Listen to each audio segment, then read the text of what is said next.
We expect, indeed, we require a regular flow of detailed information about this war.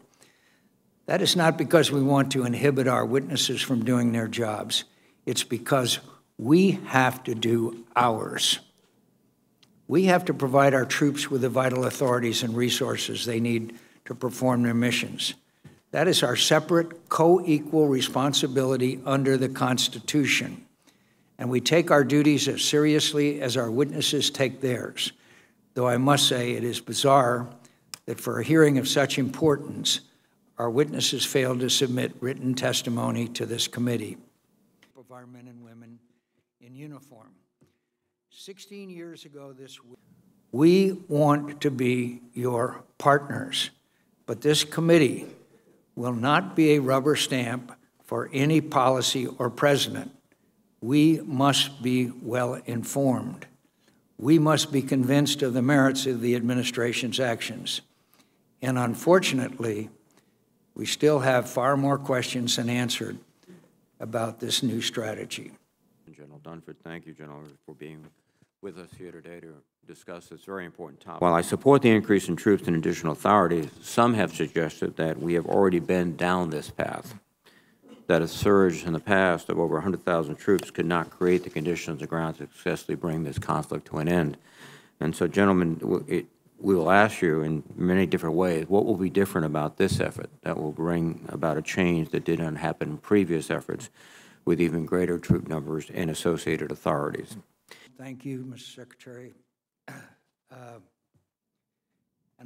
Beginning last month, and for the first time in this long fight, all 6 Afghan military corps are engaged in offensive operations.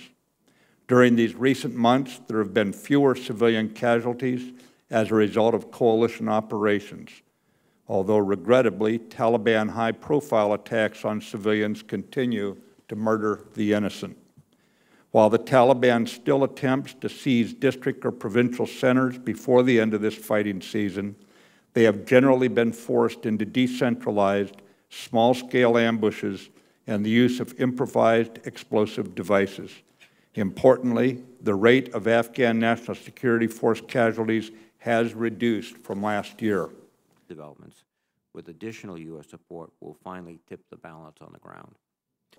Our new conditions-based approach has set the stage for regional and Afghan national change.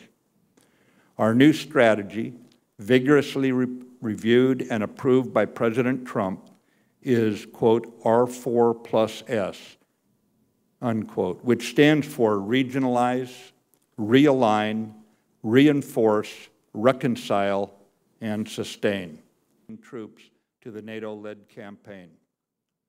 We must always remember we are in Afghanistan to make America safer and ensure South Asia cannot be used to plot transnational attacks against the U.S. homeland or our partners and allies.